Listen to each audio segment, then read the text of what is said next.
Hello everybody, today I will read an article whose title is Progressivism and Religion. As a progressive, I feel profoundly dissatisfied with the current state of the progressive movement in Europe and in the world.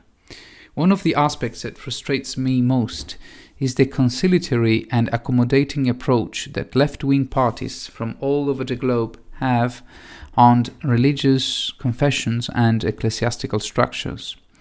A similar thing could be also said of conservative political forces and even of movements of the extreme right and extreme left, albeit with considerable differences. However, partly because of my personal political inclination, partly because reverence towards religion is less comprehensible in the progressive field, in this speech I will concentrate mainly on this political area. Any observer of politics, even the most inattentive, may agree that nowadays it is very rare to trace attacks or criticisms from the progressive political world to members of the Catholic Church, for example. On the contrary, very often, especially in Italy, the words of the Pope or of the Italian Conference of Bishops are applauded and even used to corroborate one's own political ideas. In the worst case, when certain affirmations profoundly offend liberty, secularism, or progressivism, the political world itself pretends not to listen or not to pay attention. The lowest and most exemplary point in these recent years of so pernicious a trend has a very precise date. It is January the 15th, 2015. The Pope was traveling to Manila.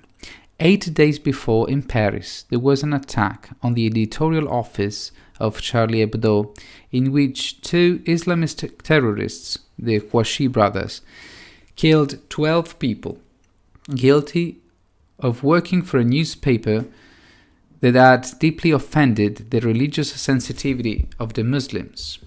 In the following days, there were various manifestations which not only remembered the victims, but also affirmed the priority of freedom of thought and of press with respect to religious faith.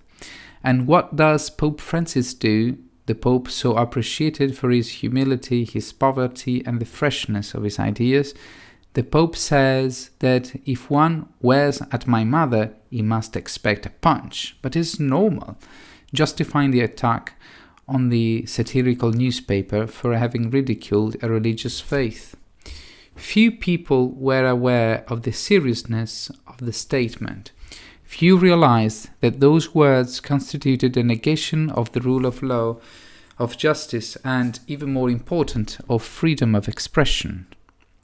Even fewer, practically none, had the courage to condemn the Pope's words. Indeed, there were many politicians and ordinary people who began to think that, after all, those cartoonists had salted, that if they had not been so impulsive and desecrating, nothing would have happened to them. But it took only few months and some other Islamic attacks in Europe to understand that nobody is safe, that terror strikes randomly whether you go to a concert or walk along the promenade of Nice. The attack on Charlie Hebdo was simply a particularly litmus test of the level of radicalization present in Europe, a radicalization that too many pretended not to see. But what has terrorism to do with religion? It has been said several times. The problem is not religion, but the fanatics who misrepresent the meaning of religion.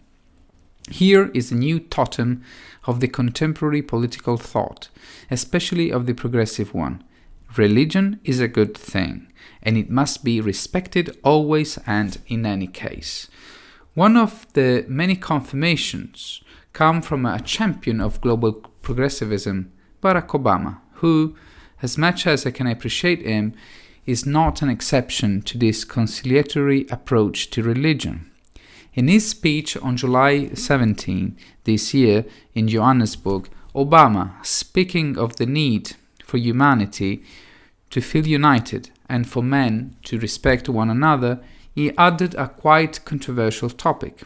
I quote, "It's a truth that lies in the heart of every religion of the world, that we should do unto others as we should have them to do unto us." It would be misleading to say that this statement is false. It is true that the so-called Golden Rule can already be traced back to the times of Confucius 2,500 years ago, and that it is present in the sacred texts of many religions.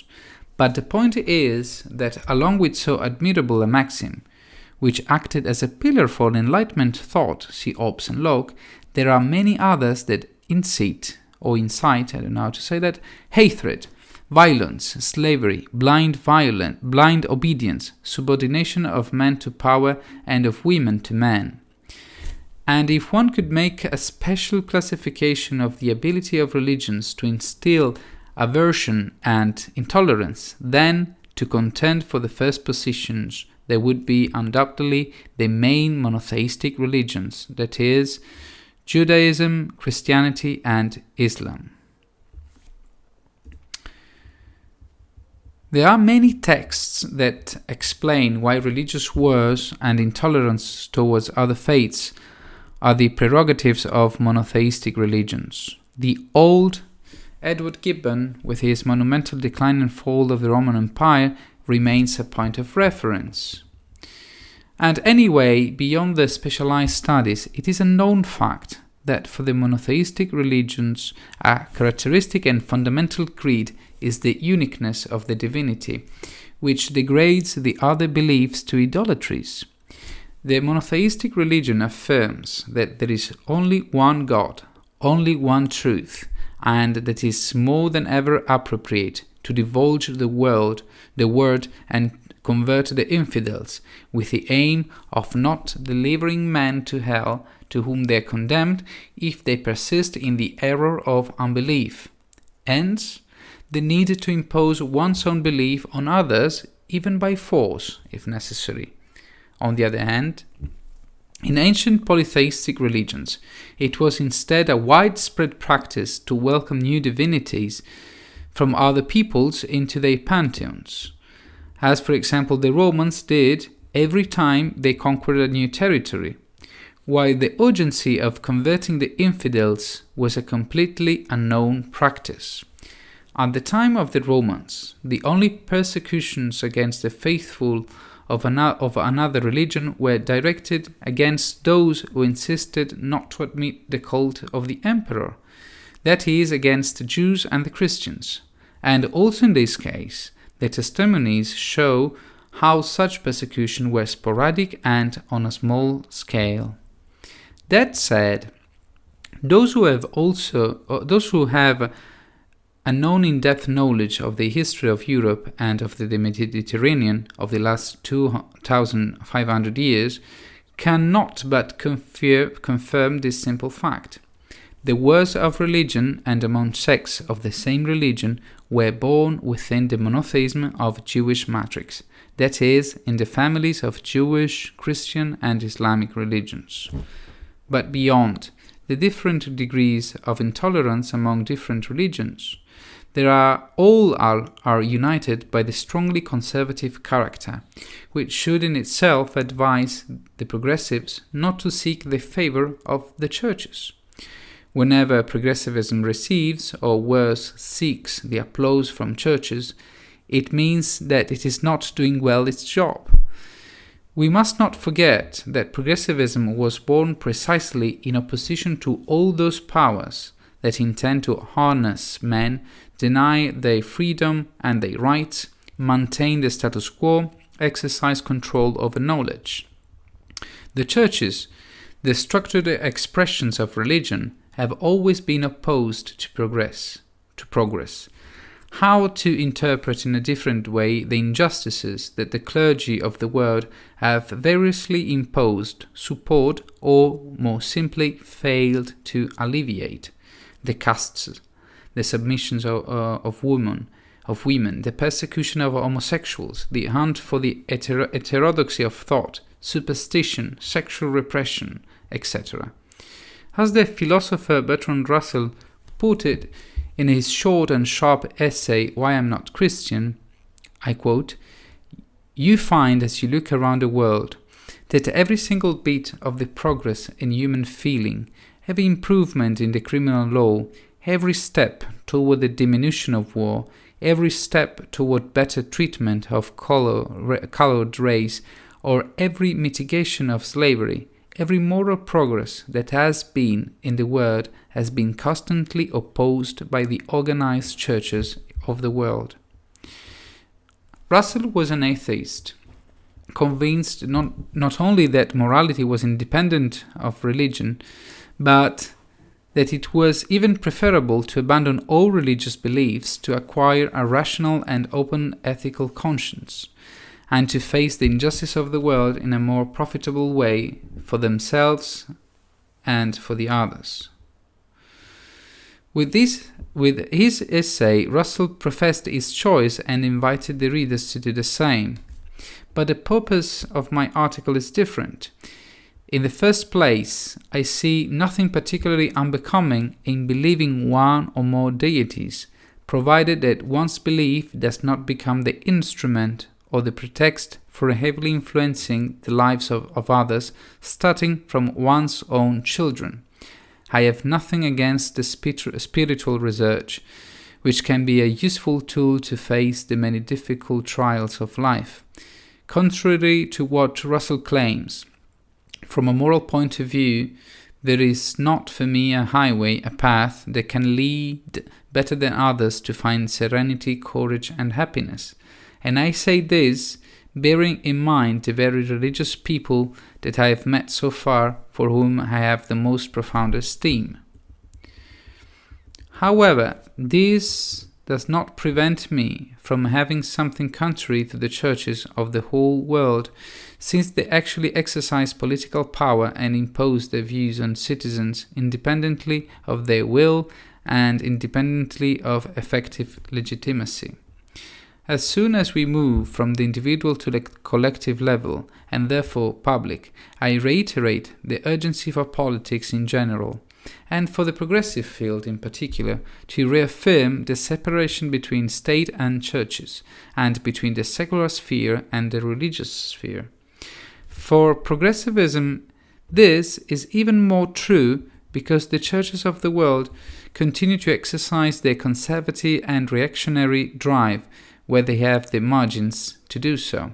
And this is to the detriment not only of individual liberties, but also of economic development and of tenor of life, or life standards better.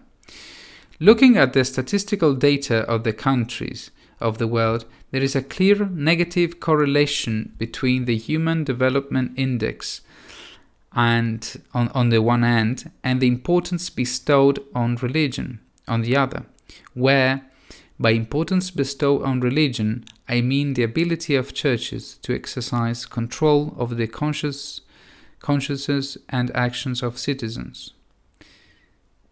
More, a recent study by Anthony Gill and Eric Lunsgaard, Welfare, Spending and Religiosity, shows that in Christian countries there is a strong negative correlation between the level of welfare state and the attendance of places of worship.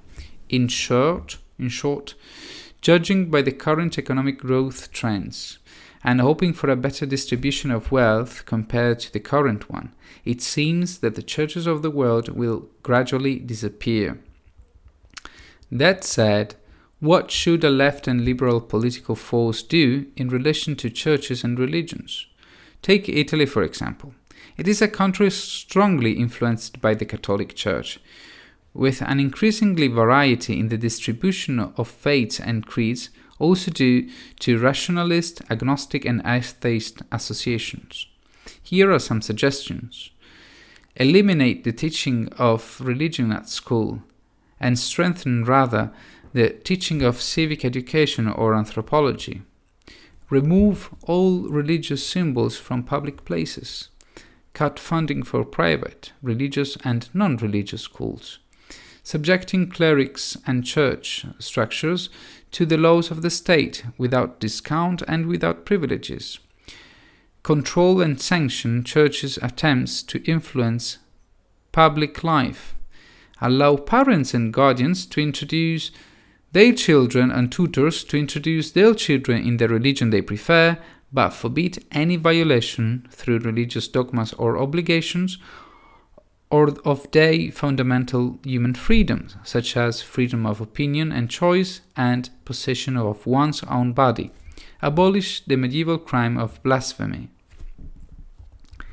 If the main purpose of progressivism is to build a free, just, secular and supportive society, then it is necessary to put everyone on the same level in front of the law and the public sphere, and thus confine to the narrow individual sphere anything which sanctions distinctions among men and that has no juridical relevance, just like affiliation to a religion. In other words, progressivism must recover as soon as possible and with as much force as possible the action of secularization of public life, an action of which it has historically been the most convinced advocate since its origins in the 18th century. Secularization is still today a priority of our time, and if this is not clear to a large extent of contemporary progressivism, there are two possible deep reasons, that they are not mutually exclusive. One is the intellectual neglect that has made lose sight of some of the guiding principles of progressivism, among which precisely secularism and the separation between state and church. The other is what I call the fetishism of culture, the fallacious idea that cultures are monoliths that are always equal to themselves, to which one owes unconditional respect, even if cultures are in clear contrast with the principles of individual liberties. That is, the romantic idea that cultures and traditions should be preserved from modernity at all costs, as if they were not dynamic systems, and forgetting that many of the injustices and denials of rights have been perpetuated precisely in the name of preserving tradition and custom. Hence, the dangerous approach that prioritizes the rights of the community rather over the rights of individuals of contemporary progressivism. Hence, the unprecedented and recent deference to religions and churches. Yet, very little would suffice to recover the urgency of secularism It would suffice to recall that even today there are those who, like for example Raif Badawi in Saudi Arabia, are sentenced to 10 years and 1,000 lashes for having offended the Islamic religion. It would suffice to remember that in Poland, the government, a strong ally of the Church, intends to restrict the right to abortion even more than it is actually. It would suffice to remember that in many countries, girls are withdrawn from school and given away as brides before reaching the age of majority in the name of tradition. It would suffice to remember that in many countries homosexuals are persecuted, imprisoned, and killed with the approval of the clerics. It would suffice to remember that in some countries adulterous women are put to death in public places. And it would suffice to remember that in each of these countries progressive and lay people are often left alone. It would suffice to remember that the cause of secularism, which is linked to the cause of freedom and progress, is still an emergency in much of the world. Thank you for listening. Bye-bye.